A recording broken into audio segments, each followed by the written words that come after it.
this is an iHeart podcast. Guaranteed human.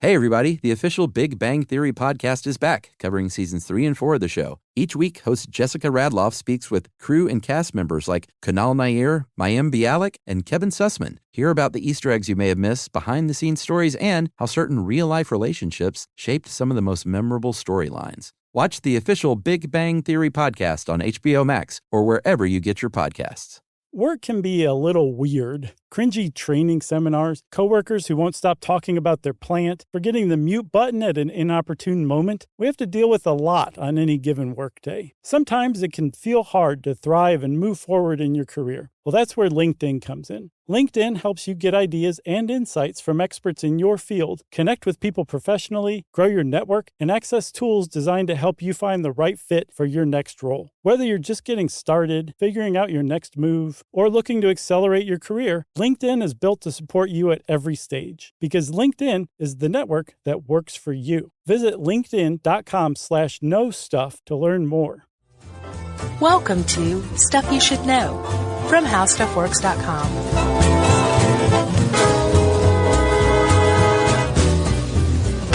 Hey, and welcome to the podcast. I'm Josh Clark. There's Charles W. Chuck Bryant, and Jerry's with us, so that makes this Stuff You Should Know. How you doing? I'm good, man. I'm excited about this one. Oh, are you? Sure. Blimps? Yeah. Because they have like 8 names. Blimp? Dirigible? Zeppelin? Yeah. Airship? Yeah. Well, technically LTA. I'm counting that. Lighter than airship. Yeah. Which I think is ultimately lighter than airship. LTA is the umbrella term for all of those things, which are slightly different. Yeah, I think an LTA and an airship is all of them. A dirigible is all of them. A Zeppelin is rigid, and a blimp is non-rigid. Nice. And mostly we just have blimps these days. Not a lot of rigid airships. Aren't there? But would they constitute? Yeah, no, but they can be semi-rigid or non-rigid, right? Yeah, and I think the future, we'll talk about that obviously at the end, but I think some of those are more the semi-rigid style.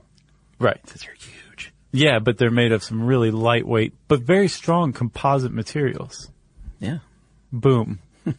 So, Chuck, let's talk about the history of blimps, because I think when anybody thinks of blimps, they think Hindenburg. They think the Hindenburg, and then maybe concurrently or right after the Goodyear blimp. Yeah. Those are the two that really laid it on the line for blimpdom. Yeah. You want to talk about the early history, I guess, and then get to the tragedy? Yeah, because there wasn't that much time in between the two, to tell you the truth. Yeah, I mean, it all started, of course, with hot air balloons because they're not so different. In 1783, a couple of Frenchies, brothers, Jacques Etienne and Joseph Michel. They said they were brothers, but they have different last names. I think Jacques Etienne is his first and middle name. Oh, okay. That makes sense. God, they all had 3 names. They're last like name, serial killers. Montgolfier. They invented the hot air balloon, an unmanned hot air balloon in 1783, and then later that same year, a French physicist, last name de Rosière, had the first manned balloon flight, and they were just floating around because that's what balloons do. You can go up, and then if you're really good, you can come back down, but left and right, that's up to Mother Nature. That's right, which is a little scary. Although I think these days, can they steer them at all? We have a great article on this, on hot air balloon. No, yeah. you're subject to the winds, to the what is the god of wind? He comes out of the cloud and blows wind. Yeah. That guy. Yeah. You're subject to his whim. So if you're headed towards something, it's go over it or hit it. Yes. Okay. And you remember there was that terrible hot air balloon accident in, I think, Virginia earlier this year. I didn't hear about that. Yeah, like they hit a power line, I think, and then the basket caught fire and they had to jump. It was really bad. Wow. But yeah, you can go up and over, and I imagine. Or I guess under, if it's like a power line. Yeah, or a tunnel, if you're really good. Wow. Or you're in a cartoon like the Laugh Olympics. Yeah. That's something they do in there. Totally. But I think if you're really good, you could probably know where to steer into the wind to maybe use the wind. But no, with the blimp, the big distinction is, aside from its distinctive shape, is that you can maneuver like a pro. That's right.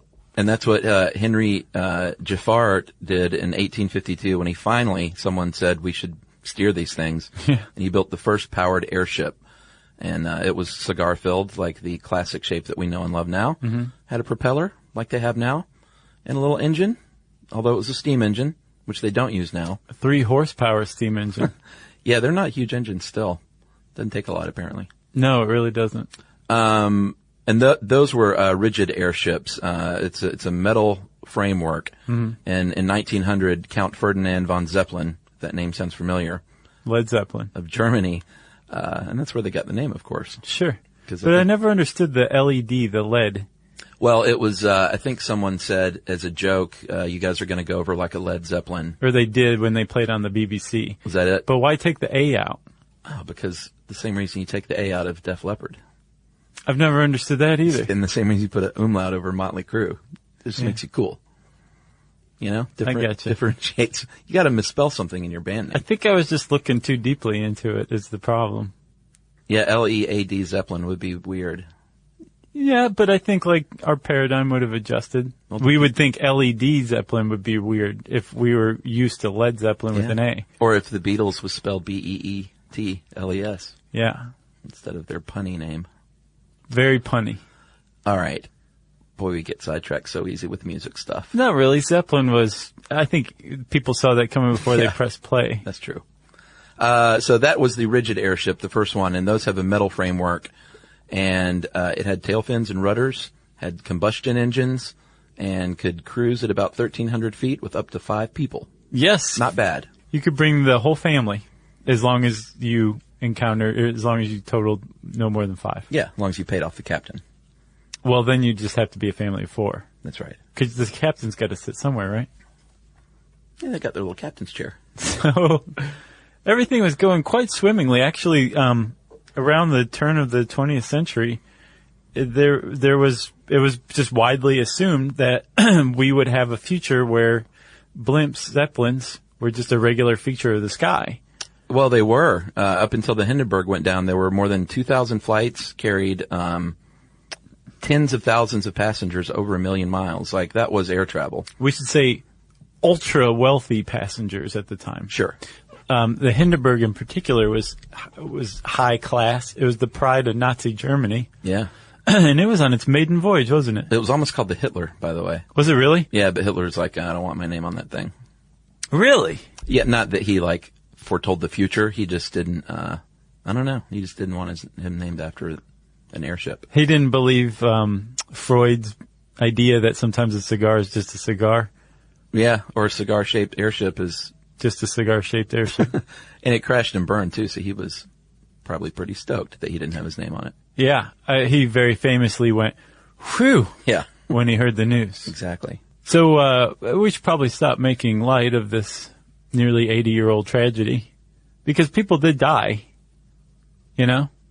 Yeah. I mean, should we tell the story? Let's. All right. Well, it took off on May 3rd, 1937, had 36 passengers and 61 officers and crew members and trainees. Left Frankfurt at about 7:15 and then crossed out over the Atlantic at about 2 a.m. the next day. It's not super fast travel. It was compared to the ship travel at the time. It was Sure. it took about half the time to cross the Atlantic as it did in a boat. Yeah, but compared to what we're used to. Oh, yeah. It was leisurely. Right. And apparently after reading more about the Hindenburg, it's not as, and I guess ship travel is sort of the same way. Like, we're going to get there when we get there. Like, we're trying to get there then, but you never know what's going to happen. Right. That's why they called them the leisure class. That's right. It followed a northern track across the ocean, eventually crossed, into North America over the coast of Newfoundland and arrived in Lakehurst, New Jersey, about 12 hours late. And, Germans, they're always late. Yeah. They're famous for it. And basically arrived there at the Naval Air Station, and because of poor weather, the captain and the commanding officer on the ground said, you know what, the weather's not so great. Let's wait a little bit, because they can fly around forever in those things. Right. And he said, all right, well, the Jersey Shore is nice. Let's just go fly above that and tell everyone to look around. And look at all those old-timey bathing suits on everybody. They're up to their ankles in water. by 6 p.m., conditions had improved, and at 6:12, he sent a message saying it's suitable for landing, recommended landing now. At about 7:08, he finally pulled the blimp in. It was a bit of a dodgy approach, but he eventually, got it down toward the ground pretty, skillfully. Which, as we'll see, is not as easy as you'd think. Even though it No. sounds easy, it's not in practice. No. They dropped the landing lines, and then things went south, like really fast. Yeah. But it was filled with hydrogen, which is the lightest element, right? Yeah. And it's also probably the most flammable, or one of them. Yes, inflammable was a big error at the time. A lot of blimps had caught on fire. This was not the first accident.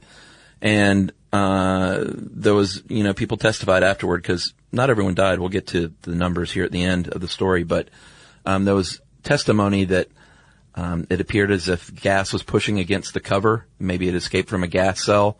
At 7:25, the first visible flames appeared.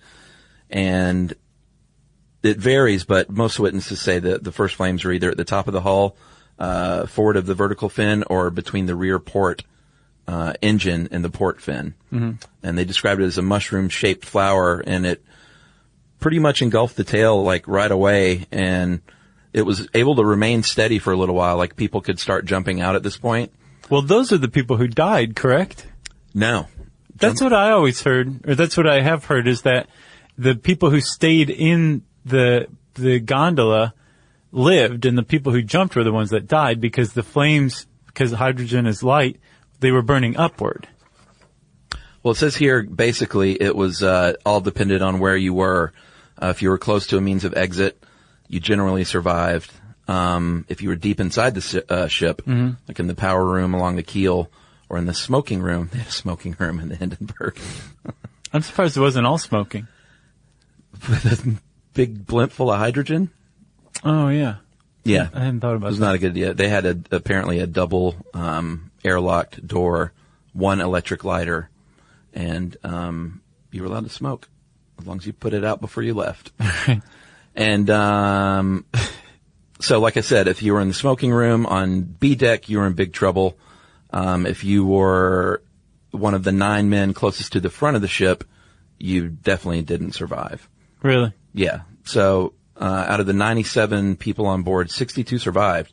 And I think when you see the footage, I mean, you can watch it on YouTube. Yeah. It looks like, how in the world could anyone survive it? Because it goes, I mean, it's fully burned in less than a minute and on the ground. Yeah, it went up fast. But 62 did survive. 13 of the 36 passengers and 22 of the 61 crew. And there's still 2 guys alive today. Last I checked. As of 2 years ago. But they don't like to talk about it. I can imagine. Yeah, there's Pretty one traumatic experience. They're both named Werner Franz and Werner Donner. The 2 Werners. And one was a little cabin boy, and one was a passenger with his family. And they were contacted for like the ceremony. I guess you don't call it an anniversary, I guess. Memorial?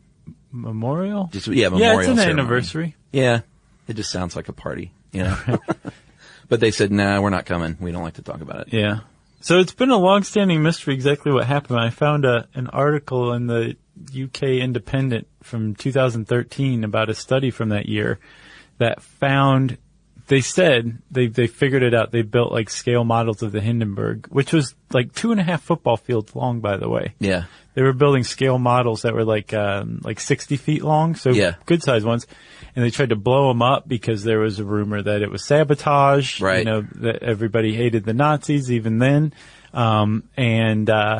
They tried all manner of stuff. And what they finally figured out was that probably what happened was, from being in that stormy weather, that exterior, the envelope of the blimp became electrified. Oh, yeah. And when the ground crew ran up and grabbed the cables, they completed the current from the blimp to the ground, which caused a spark, which actually ignited a hydrogen leak. That fire caused the explosion. That must have been the gas pushing out. Yeah. Yeah, one thing they say it definitely isn't, which they long thought it was the actual fabric was like painted in this flammable stuff. Right. And that's not true. It was the standard fabric. Oh, okay. It was just a big balloon full of hydrogen. Yeah. And some sort of spark. Yeah. Yeah. So when that happened, the future of blimps were just pretty much like that was it for blimps. That wasn't the immediate end, but as far as like commercial blimp travel, that's tough for an industry to get over. So it kind of fell to the wayside, although they did continue on in a couple of forms. Up until the 60s, the U.S. government, especially the Navy, maintained blimps. One of I guess the Air Force, I don't know if it was the Navy, but one of the branches of the U.S. military used blimps as giant aircraft carriers of the air, not the sea, the air, which is pretty awesome. And apparently they had them so you could connect like a light plane to what's called like a trapeze mechanism coming out of the bottom of the blimp. So you just like hook your plane on, climb up and say, hey, guys, where are we going? Or you can take off from there too. What? Yes. How do you take off? You just drop? I think you just release the hook from the trapeze and start to free fall, and then you just go off into the distance and go, thanks for the ride, lady. That sounds really weird. And they had even bigger plans that were never realized because the Navy scrapped the program in, I think, 1962, to have like a landing strip on top of the blimp. So you could have just like planes take off and land and then be stored like in the blimp. Which would have been pretty awesome. Well, cargo airships are the wave of the future, perhaps, so we'll see. Yeah. So, but that was the military was involved in blimps for most of the first half of the 20th century. And then, our friends at Goodyear came up with a blimp that has really served them well. Like they were making blimps for the military and then, they started using them for commercial purposes and everybody knows about Goodyear thanks to those blimps. Yeah, and they're going to figure in here, of course, because you can't talk about blimps a lot without a ton of buzz marketing for Goodyear. Yeah. But, you know, that's where they make their name. In fact, my in-laws almost rode on the one based out of Akron because that's where they're from. And they, I think he was going to put in a bid on like an auction bid to win a trip. Neat. And I think it never happened. The trip never happened? I think he either lost the bid. I'll have to ask him, but I don't think they ever rode on the blimp. Okay. I was going to say, if the trip never happened, that doesn't sound like the Goodyear I know. No. They're very, they're like the Germans. So there's 3, Goodyear blimps actually. There's one in, I believe, Texas. There's one in California. There's one in Ohio. Or is it Florida, California, and Ohio is what it is. I'm sorry. The spirit of Goodyear, the spirit of America, the spirit of innovation. And Chuck, about the time this episode comes out, Robin Roberts, the TV personality, is going to be christening the newest member of the fleet, the Wingfoot 1. Nice. So they're going to have 4. Yeah. Because there's a lot of sporting events. There sure are. And you can't watch a big sporting event without hearing the words, aerial coverage provided by Goodyear. Yeah. And those shots, man, they're pretty great. They really are. They haven't been around forever. It was, I think, an Orange Bowl in Miami where the first one was broadcast in, like the 60s maybe? I don't know. Something like that. And it changed America. Yeah, well, it certainly gives them a lot of press and saves, well, I don't know about saves them money. I haven't seen their balance sheet, but they don't have to spend money on that 30-second spot. They still do to tie into the blimp. Right. But it's great advertising for them. Yeah.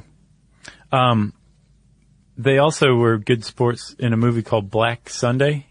Oh, yeah. Did you ever see that movie? Oh, of course. I never saw it. But apparently the 70s. they provided some of the footage for the movie. Yeah. And, let their blimps be used, and let their name be used even. Like it wasn't like the good wire blimp, you know, they didn't try to have to change it just enough. They used Goodyear, which made the whole thing even more terrifying and realistic. Yeah. They wanted to kill everyone at the Super Bowl. That was the plot. Right. With a blimp. Right. That shot darts. Yeah. Which is weird. But it was written by the guy who wrote Silence of the Lambs. Oh, yeah? He's a good writer. Have you ever read any of his books? He was the book writer? Yeah. Oh, no, I didn't know that. Yeah. No, I haven't read any of Silence of the Lambs. He does very good research. Interesting guy. Nice. Anyway, so Goodyear in the military. After the Hindenburg, that was the 2 cases of blimps. But, like you said, there is potentially a future for blimps, which we'll talk about. But first, let's talk about how blimps work in general after these messages. Stuff you should know. Hey, everybody. I want to talk to you a little bit about Tide Evo because it represents over 10 years of innovation and product development. Tide Evo is a first-of-its-kind technology where tens of thousands of minuscule fibers are spun together to form a 6 times powerful layer packed with scrubbers, brighteners, pre-treaters, and fresheners. And that's going to deliver a breakthrough clean that's so powerful it feels like magic. Yeah, it is kind of like magic. Tide Evo is revolutionary. A 100% concentrated, waterless laundry tile that's made of compressed microfiber soap layers rather than liquid or powder. And it's not like pods or sheets because it uses 6 layers of detergent fibers to deliver superior cold water cleaning without plastic packaging of any kind. And it provides a mess-free, lightweight solution that dissolves lickety-split. So whenever you run into a laundry challenge, turn to Tide Evo. It's revolutionary. It's magic. Try new Tide Evo. Real laundry magic.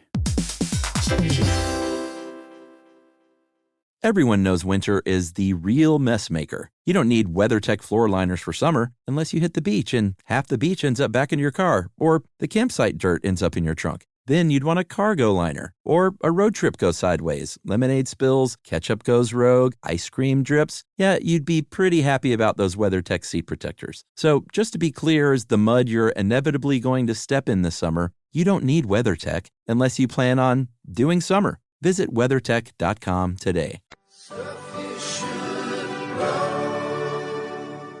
You want to know how blimps work, buddy? I do. They're pretty simple. They are. This was the delight to learn because it was like, oh, I thought there would be just that little to it, and that's really kind of the case. You know? Right, yeah. There's not like, oh, and here's where it gets really hard. Right. They're like the pontoon boats of the sky. Yeah. You know? Like the most complicated thing on the blimp is probably the gyroscopic camera on the front of it to film the football stadium. Yep, I think you're right. So let's talk about the anatomy of a blimp. You mentioned the envelope earlier. That is the thing that you're looking at. That is skin. the big cigar-shaped balloon. Yep. It's filled nowadays with helium. It is that shape because of aerodynamics, of course. And they are super lightweight and super strong, like you were saying. Neoprene, 2-ply neoprene polyester, generally. Is that what the envelope's made of? Yeah. There's a company called the ILC Dover Corporation. They make a lot of skins, and they use the same material that they make spacesuits out of for NASA for blimps, too. It's good enough for Neil Armstrong, buddy. It's Yeah. good enough for my blimp. This is like all about Ohio, this one. Oh, is he Ohio? Yeah. I didn't know that. So is Goodyear.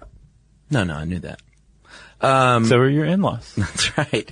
The envelopes they hold, and it depends on the blimps for all of these statistics, of course, but between 67,000 and 250,000 cubic feet of helium. And it's not the pressure is really low inside, 0.07 pounds per square inch. So that's why if you shot a blimp, it wouldn't fall. No. It would just leak very slowly, and you just land it and patch it up, I guess. Yeah. Very slowly. Yeah, in 1994, the British Ministry of Defense fired hundreds of bullets into an airship. Just for fun? Well, no, to see if it could be shot down in battle, basically. Oh, gotcha. And it took many hours to deflate and land. So cool. And they don't even deflate them; they just leave them that way. So their natural structure, well, not natural, but their original structure prevents them from being shot down. That's one big benefit. Because I was wondering about that. I was like, you're just providing a target for every teenager with a gun in any country that you hover a blimp over. Sure. Now I understand. But secondly, as we'll see, it also has to do with the dynamics of flight, of hovering in the atmosphere. Yeah. So you got the envelope, and the envelope also has something called nose cone battens. Yeah. Which is basically like a support structure for the nose, the front of it. Yeah, just the very, very tip. And it keeps the blimp's front from being mashed in as it moves forward, which is pretty smart. Yeah, I think I misspoke. The nose cone is on just the very tip, and then the battens are like the fingers that distribute the stress over the front of the cone. Gotcha. Yeah. Okay, so they're like the structure that comes out of the nose, right? Yeah. And then also on the nose is the mooring hook, because you got to hook a blimp up to something. Yeah, it's got a little spindle there, and it's got a little wheel under the tail rudder, and that's basically how it sits. You just tie it down. Yeah. Very simple. Just like a balloon. That's right. So here's where it gets a little craftier, like 19th century crafty, but still neat nonetheless. Sure. There's something called ballonets, right? Yeah. And these are basically air bladders that are located within the envelope. Yeah. And you inflate or deflate them depending on whether you want the blimp to go up or down. If you want it to go up, you deflate these ballonets. You want it to go down, you inflate them. And the reason that works is because you're inflating these ballonets with air. And helium, which blimps fly using now, is lighter than air. So more air means the blimp's heavier, so it goes down. Less air means it's lighter, so it goes up. Yeah, it's pretty easy. It's sort of like how a submarine operates. And there's one in the fore and one in the aft.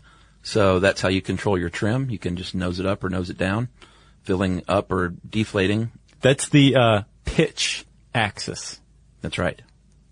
Or trim. Okay. Well, the trim is the levelness. Oh, okay. Yeah. And the axis where the nose and the back go up and down, that's the trim axis. Or no, the pitch axis. Right? Yeah. Okay. No one can see you nod in agreement. Okay. Chuck, then there's the catenary curtain and the suspension cables, which I didn't get the catenary curtain really. I understood the suspension cables just fine. It's on the inside, about 30% off center. And it basically, if you look, it sort of looks like where you attach the basket to the hot air balloon. They all, there's a number of these lines that run down and all meet at a single point, near the, gondola. Right. And that's what you attach the gondola to the blimp using, right? Yeah. So basically, if the blimp envelope wasn't there, it would sort of look like a hot air balloon. It would have these lines that run up from the gondola, aka basket, okay, up to the top. So they would be like the vertical lines, whereas it's the a V shape. battens are the horizontal lines. Yeah. Okay, I understand now. Exactamundo. Then you've got the really technical stuff, the flight control surfaces. So everything we've just described is basically balloons, and then the structure that gives the balloon its shape, right? Yeah. And then the flight control surfaces are basically a rudder and elevators. And they're the things that you can control to make the balloon tilt upward or side to side. That's pretty much it. Yeah, there's that one rudder on the top and bottom, and that controls your yaw. And you do it with little. If you look at a captain's chair, he's got little foot pedals, just like a clutch pedal you would push in. And on the bottom, very bottom back of the rudder, there's something called a boost tab, and that's just a little additional sectioned off piece of the rudder that's also controllable. It's like a little mini rudder. And it assists with the rudder, I think, to make an even tighter turn. Gotcha. So if you imagine just a smaller rudder as part of the main rudder, just to give you that extra boost, I guess, when you need to turn. Mm-hmm. And then there's 2 elevators, and they, if you are sitting in your little captain's chair, imagine a car steering wheel placed vertically, like by your side, and that's just a wheel that you turn up and turn down.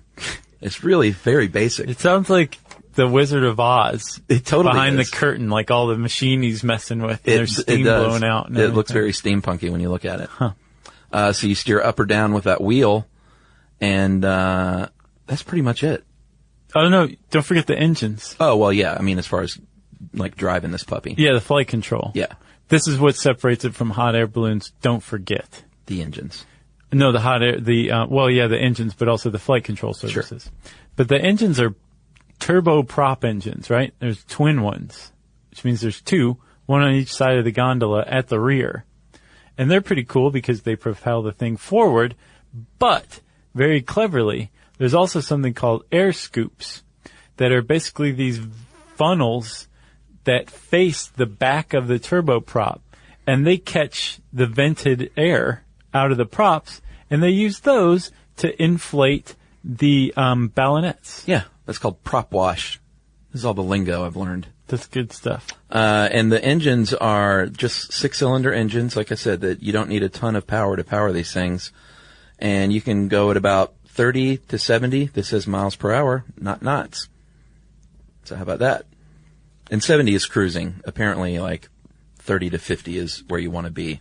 Get this, I did the calculations. So one of the one of the great advantages blimps have, which is the reason we're even talking about these things, or anybody's talking about still making blimps, is that they can stay aloft for days, weeks even. Yeah. Which gives them a huge advantage over airplanes, which have to stop and refuel and stop and refuel. But going 70 miles per hour, Chuck, a blimp nonstop at that rate could travel the circumference of the Earth around the equator in 14 days. Wow. If that had enough fuel. Yeah, which I think is not very hard. No, they at 30 knots, the Skyship, which is just one example, consumes about 8 gallons of fuel per hour. So apparently during an entire week of operations, it consumes less fuel than a 767 commercial jet uses to move away from the gate. Wow. So it's super green, which is kind of cool. You can understand why cargo companies are looking at them too. Yeah, and that's it runs on avgas, of course, not just regular old gas. You couldn't pull it up to a gas station like your car, because I think avgas is still leaded, or a lot of it is. Oh. And that's the diff. That's not that green. Yeah, true. But they're not burning much of it. So let's see, what else is there? The valves, you got to be able to let air in and out. Yeah, you also want to be able to let air in and out of the envelope itself in case things become too pressurized. You don't want it to pop. Yeah, that's true. So you've got your air valves for the bladders inside, and they are underneath, two up front, 2 in the back. And then you have your helium valve, and you can either vent it, and you don't have to do this much because you should have it pretty, like, the pressure set. But if something does happen, you can either manually do it or it's set to automatically release. Mm-hmm. And if you look at the Goodyear blimp, it's sort of in the Y of year. There's Wow. Just looks like a little gas cap. You basically. really know your blimps, man. Well, I mean, I went to the Goodyear site. It's awesome. You can there's all sorts of animated GIFs and, or is it GIFs? I never could remember. I say GIF. Yeah. Yeah. Graphic interface. Yeah, but there is a correct way. I just don't know what it is. Well, the guy who created GIF says GIF. he pronounces it GIF. Oh, well, which then it's kind of GIF. throws a wrench in the works, but I disagree with him. Morgellons. GIF. The Goodyear blimp gondola, which is where we are now, is 22.75 feet long. And it is aluminum on welded steel frame. And that's where everyone rides. Depending on your blimp, it's going to hold up to, well, it depends on how big the blimp is, but usually you don't see a blimp with more than 12 passengers or so. Yeah, and it's not even necessarily passengers. The gondola can also be the place where it holds all of the surveillance equipment, too. Sure. Depending on what you use it for. Or it can also be the massive cargo hold. Yeah, and you've got your communications up there, your flight surface controls, any nav equipment, propeller controls. That's where all there's not much else to it besides what you got there in the gondola. Yeah. What's funny is I always thought blimps were basically like, you get the blimp in the air and it takes off and then that's it. But it's at least with Goodyear, it's kind of like got helicopter parents almost. Because when you see the blimp, if you look around, you'll also find a ground crew with a bus, 18-wheeler, and a bunch of vans that follow it everywhere. Because I guess those things break down. Yeah, and apparently the pilots, too, they're FAA certified, and Goodyear pilots also have another training program.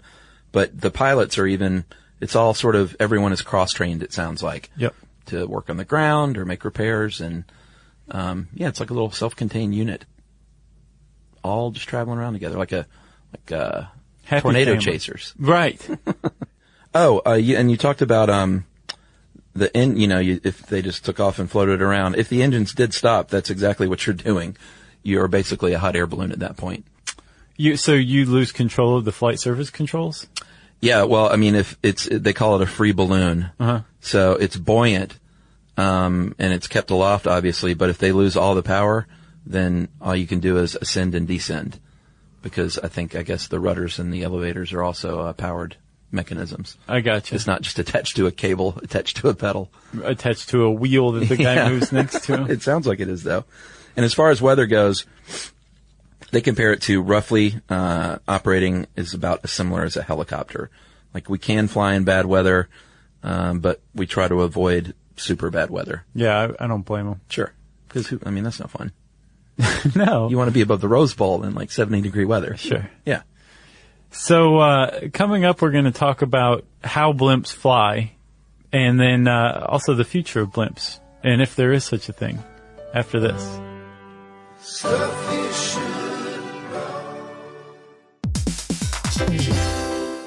Hey everybody, I want to talk to you a little bit about Tide Evo because it represents over 10 years of innovation and product development. Tide Evo is a first-of-its-kind technology where tens of thousands of minuscule fibers are spun together to form a 6 times powerful layer packed with scrubbers, brighteners, pre-treaters, and fresheners. And that's going to deliver a breakthrough clean that's so powerful it feels like magic. Yeah, it is kind of like magic. Tide Evo is revolutionary. A 100% concentrated, waterless laundry tile that's made of compressed microfiber soap layers rather than liquid or powder. And it's not like pods or sheets because it uses 6 layers of detergent fibers to deliver superior cold water cleaning without plastic packaging of any kind. And it provides a mess-free, lightweight solution that dissolves lickety-split. So whenever you run into a laundry challenge, turn to Tide Evo. It's revolutionary. It's magic. Try new Tide Evo. Real laundry magic.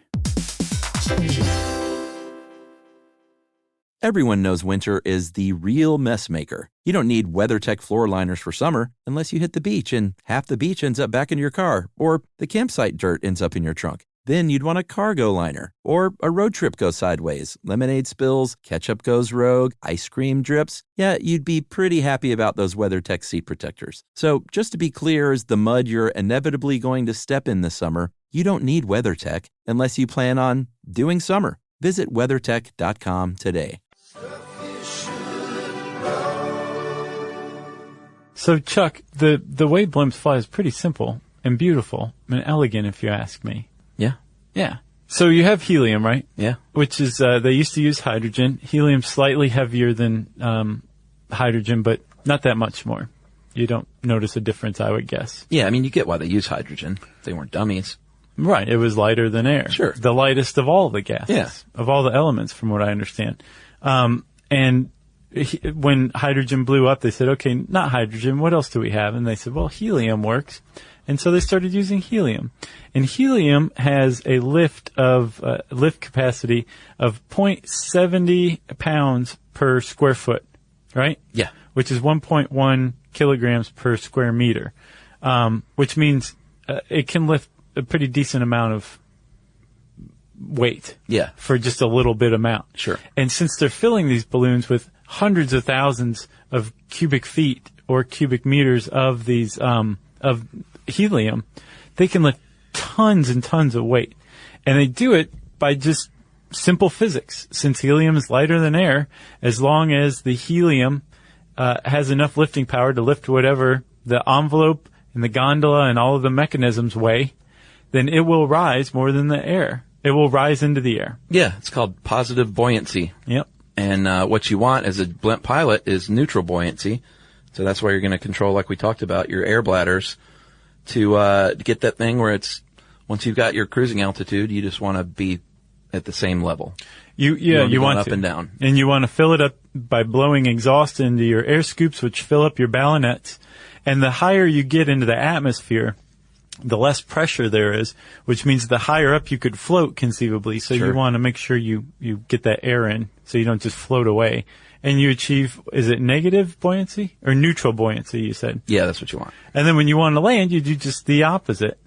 You fill it up with even more air, and then you make the blimp heavier than the helium inside can lift. And it just slowly comes down to the ground. And, that's it. That's how blimps rise and fall. Yeah, it is pretty simple. And when they're on the ground, they just tie it to that little spindle. You've got your little wheel under the rear. You got a little tractor to tow it around, maybe a hanger. And that's the life of a blimp. And it, like I said, they don't inflate and deflate these. I'm sure it's a time and expense. And I think they're running out of helium too. Didn't we learn that? Yeah. Do you know much about that? Well, we covered it in the probably the Mars turbine episode. Mars turbine. Yeah, that was it. Well, I read a really interesting article in, I think, the New Republic. I can't remember. I found it online last night. And it's about the helium shortage and why we have a helium shortage. And apparently, the U.S. has had a reserve, a strategic helium reserve, since 1925 in a cave in Texas. And apparently, during the Clinton era, the government said, let's make some money off of this, or let's make our money back off of it. So they passed a law that said, start selling this stuff off, Bureau of Land Management. Yeah. But only make enough money off of it to recoup whatever we've put into it over the years, which is like $1 billion. Yeah.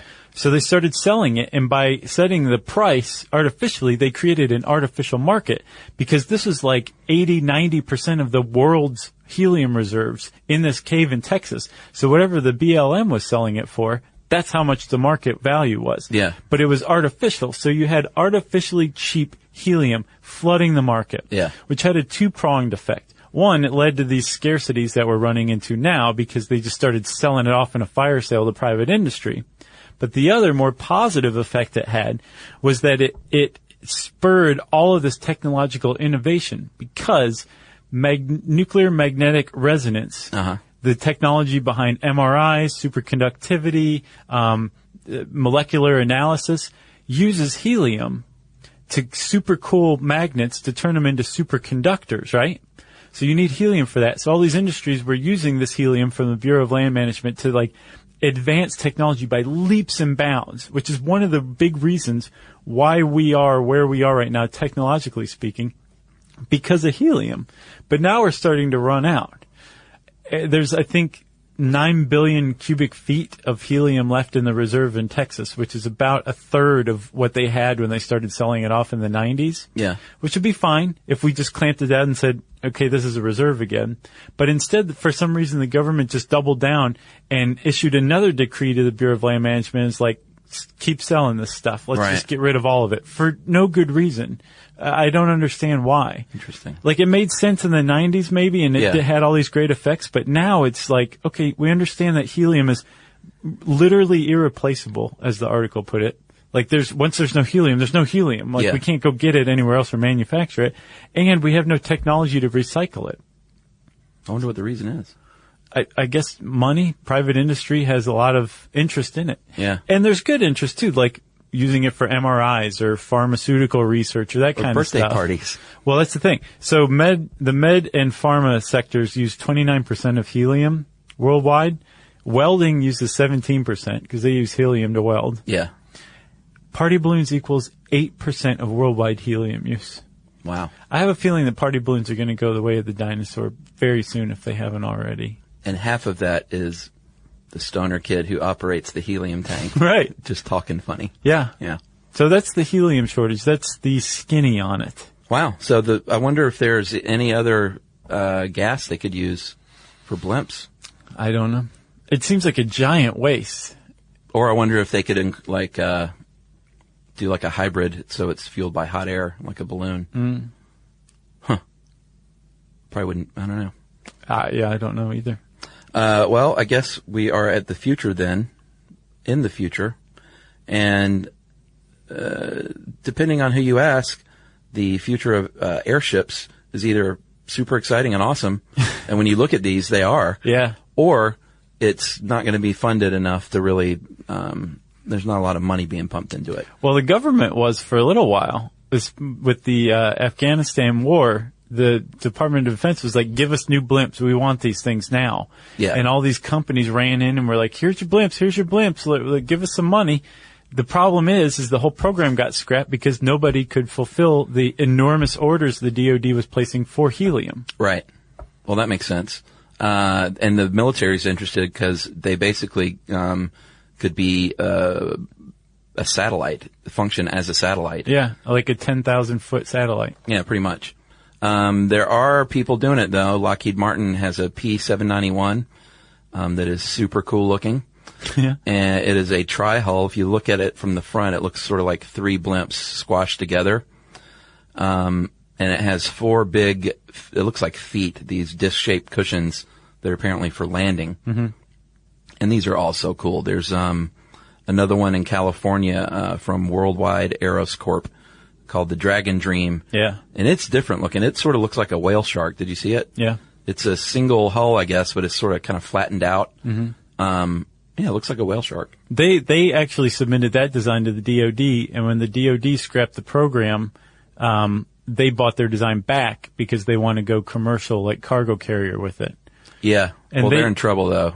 Because the Dragon died? Well, it had a roof collapse in a hangar, and they don't know if they have the money to even fix it and then continue. Well, they have another model called the ML866 that it sounds like they're putting their energy into. It supposedly can carry 250 tons, which is more than twice the cargo payload of a cargo 777. Wow. Twice. And again, you mentioned how little fuel it takes to power these things. Yeah. So it'll take a little while for you to get your package, but the company shipping it isn't going to spend too much money delivering it. I still say if it's a military, to use as a cargo plane, I know you can't shoot a hole in it, but what if you launched a surface-to-air missile at it? It's still full of helium. Doesn't sound like, I don't know. Maybe they're so high up there you can't. The fact that we have satellites and drones, it seems to me like the surveillance uses of blimps are preposterous, especially considering that we could be using that helium for medical purposes instead. Yeah. I agree. You got anything else on blimps? I got nothing else. I got one other thing. If you were fascinated by the way blimps float, I think it's cool for some reason. I did a brain stuff video. Oh, nice. About that you can calculate how many balloons it would take, like regular party balloons, to lift yourself into the sky. And I made a video about it.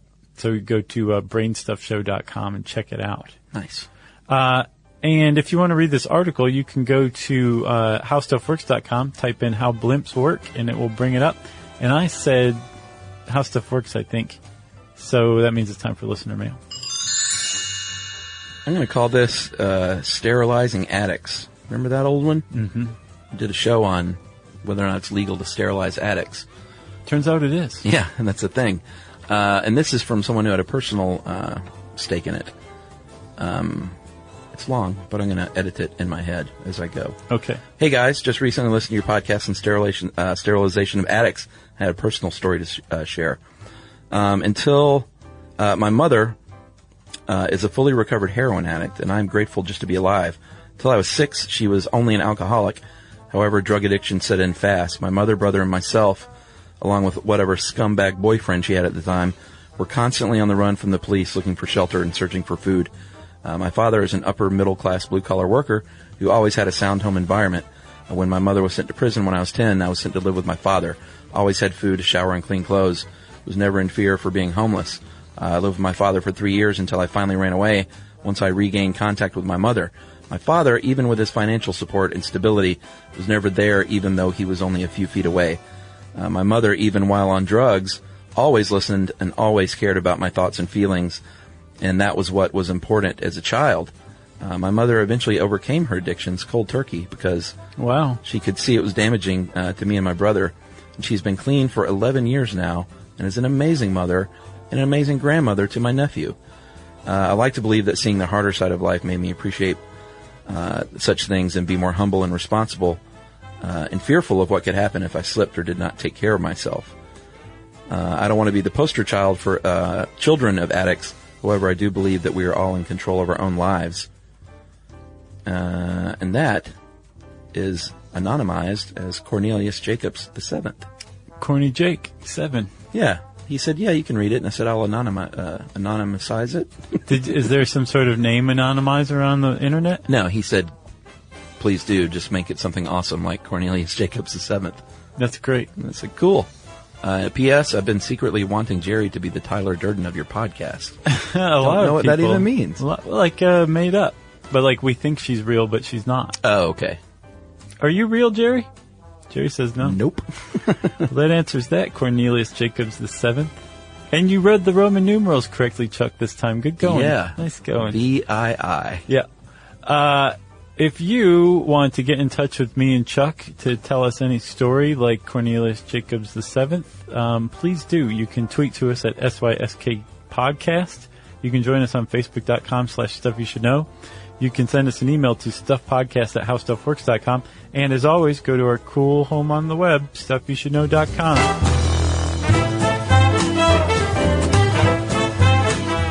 For more on this and thousands of other topics, visit howstuffworks.com.